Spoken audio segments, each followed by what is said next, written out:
ಅರೆ ಕಡಿಮೆ ಹಾಕು ಆದ್ರೆ ಅಸಲಿ ಹಾಕು. MDH ಕಾಶ್ಮೀರಿ ಕೆಂಪು ಮೆಣಸಿನ ಪೌಡರ್. ಬನ್ನಿ ಡಿ ಕೆ ಶಿವಕುಮಾರ್ ಇದಕ್ಕೆ ಸಂಬಂಧಪಟ್ಟಂಗೆ ಮಾತಾಡ್ತಾ ಇದ್ದಾರೆ, ಏನ್ ಹೇಳ್ತಾರೆ ನೋಡೋಣ.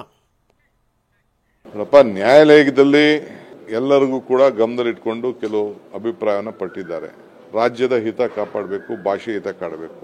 ನಿನ್ನೆ ಕೂಡ ನಾನು ಕೆಲವು ನಮ್ಮ ಸಾಹಿತಿಗಳ ಹತ್ರ ಮಾತಾಡಿದೆ, ಹಂಪ ನಾಗರಾಜ್ ಹತ್ರನೂ ಮಾತಾಡಿದೆ, ಬೇರೆಯವ್ರ ಮಾತಾಡಿದೆ. ಏನಿದು ಸಾರಾಂಶ ಏನು ಅಂತ, ಯಾರು ತಪ್ಪು ಯಾರು ಸರಿ ಇಲ್ಲ ಅಂತೇಳಿ ಚರ್ಚೆ ಮಾಡಿದ್ದೇನೆ. ಸೊ ನಾವೆಲ್ಲ ದ್ರಾವಿಡ ಭಾಗಕ್ಕೆ ಸೇರಿದಂಥವ್ರು, ಮೇಲು ಕೀಳು ಅನ್ನೋದು ಏನಿಲ್ಲ. ಎಲ್ಲರೂ ಒಟ್ಟಿಗೆ ಒಂದೇ ಸಂದರ್ಭದಲ್ಲಿ ಒಂದೊಂದು ಭಾಷೆಯಿಂದ ಎಲ್ಲ ಕೂಡ ಬಂದಿದೆ. ಸೊ ಇದಕ್ಕೆ ನಾನು ಅದು ವೈಯಕ್ತಿಕವಾಗಿ ಬಹಳ ಹಠದಲ್ಲೇ ಇದ್ದಾರೆ. ಈಗ ನ್ಯಾಯಾಲಯಕ್ಕೆ ಹೋಗಿದೆ, ನ್ಯಾಯಾಲಯದಲ್ಲಿ ಅವರು ಹೇಳಿದ್ದಾರೆ ಕ್ಷಮಾಪಣೆ ಕೇಳು ಅಂತ. ಖಂಡಿತ ಅವರು ಗೌರವ ಕೊಟ್ಟು ಕ್ಷಮಾಪಣೆ ಕೇಳ್ತಾರೆ ಅಂತ ನಾನು ಭಾವಿಸ್ಕೊಂಡಿದ್ದೀನಿ. ಅಷ್ಟೇ. ನಮಗೆ ಬೇರೆ ನಮ್ಮವರೆಲ್ಲ ಕನ್ನಡ ಸಂಘಟನೆಯವ್ರಿಗೆ ನಾನು ರಿಕ್ವೆಸ್ಟ್ ಮಾಡ್ತೀನಿ, ಇದು ಬೇರೆ ಬೇರೆ ವಿಕೋಪಕ್ಕೆ ತೆಗೆದುಕೊಂಡು ಹೋಗಬಾರ್ದು. ನೀವು ಹೋರಾಟ ಮಾಡ್ತಾ ಇದ್ದೀರಿ, ಅದಕ್ಕೆ ಕೋರ್ಟೆ ಒಬ್ಬರೇ ಅವರು ಕೋರ್ಟ್ಗೆ ಹಾಕಿದ್ರು ಅಂತ ನಾನು ಮಾಧ್ಯಮದಲ್ಲಿ ನೋಡಿದ್ದೀನಿ. ಇವತ್ತು ಕೋರ್ಟು ಒಂದು ತೀರ್ಪು ಕೊಟ್ಟಿದ್ದಾರೆ, ಒಂದು ಸಲಹೆ ಕೊಟ್ಟಿದ್ದಾರೆ ಅಂತ ಹೇಳಿದ್ದಾರೆ. ಬಹುಶಃ ಅವ್ರು ರೆಸ್ಪೆಕ್ಟ್ ಮಾಡ್ತಾರೆ. ನಾನು ಆಗಲೇ ಒಂದು ಮಾತನ್ನು ಹೇಳಿದೆ, ಕನ್ನಡ ಭಾಷೆ ಸಂಸ್ಕೃತಿ ಅದರ ರಕ್ಷಣೆಯ ಬಗ್ಗೆ ಇವತ್ತು ಕೋರ್ಟ್ ಹೇಳಿರುವಂಥ ಮಾತಿದೆಯಲ್ಲ, ದೊಡ್ಡ ಹ್ಯಾಟ್ಸ್ ಆಫ್ ಅನ್ನುವಂಥ ಮಾತನ್ನು ಹೇಳಿಬಿಟ್ಟೆ. ಯಾಕಂದರೆ ಅವ್ರಿಗೆ ಗೊತ್ತಿದೆ ಕನ್ನಡ ಭಾಷೆ ಸಂಸ್ಕೃತಿ ಪರಂಪರೆ, ಅದರ ಆಳ ಅಗಲ ಹಿರಿಮೆ ಗರಿಮೆ ಮಹಾನತೆ ಗಹನತೆ ಗೊತ್ತಿದೆ. ರಾಜಕಾರಣಿಗಳಿಗೆ ಅದರ ಬಗ್ಗೆ ಗೊತ್ತಿಲ್ಲ.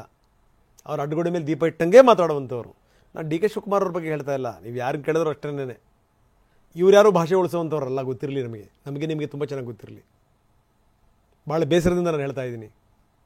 ಇವತ್ತು ಎಷ್ಟರ ಮಟ್ಟಿಗೆ ನಾವು ಕನ್ನಡ ಭಾಷೆನ ಉಳಿಸ್ತಾ ಇದ್ದೀವಿ, ಬೆಳೆಸ್ತಾ ಇದ್ದೀವಿ ಗೊತ್ತಿದೆ ನಮಗೆ. ಇಂಥವರಿಂದ ಯಾವುದೂ ಆಗಲ್ಲ. ಆದರೆ ಕೋರ್ಟ್ ಹೇಳಿರುವಂಥ ಮಾತಿದೆಯಲ್ಲ, ಅದ್ಭುತವಾದಂಥ ಸಂಗತಿ. ಕಪಾಳ ಕೊಡ್ದಂಗೆ ಹೇಳಿದೆ. ಒಂದೇ ಮಾತ್ರ ಹೇಳಬೇಕು ಅಂತಂದರೆ, ಫಿಲ್ಮ್ ಚೇಂಬರ್ ಅಧ್ಯಕ್ಷರು ಮಾತಾಡ್ತಾ ಇದ್ರು, ನಾಚಿಕೆ ಆಗಬೇಕು ನಿಜಕ್ಕೂ, ಶೇಮ್. ಬನ್ನಿ, ಫಿಲ್ಮ್ ಚೇಂಬರ್ ಅಧ್ಯಕ್ಷರು ಮಾತಾಡ್ತಾ ಇದ್ದಾರೆ, ಏನು ಹೇಳ್ತಾರೆ ನೋಡೋಣ.